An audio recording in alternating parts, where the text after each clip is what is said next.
Okay, today we are cooking up a new product that we have in store just in time for summer.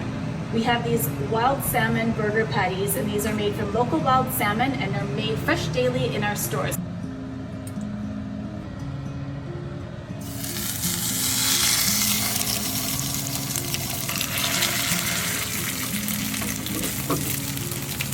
Just going to check on them here, make sure that they're not burning. They're a bit delicate because they're made out of fresh fish. So we obviously want them to be fully cooked but not overcooked. So we're just going to keep a close eye.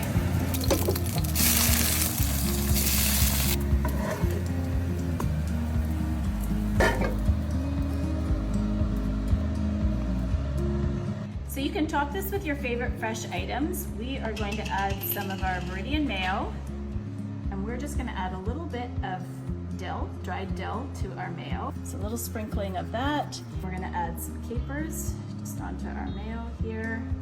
Add a nice salty flavor.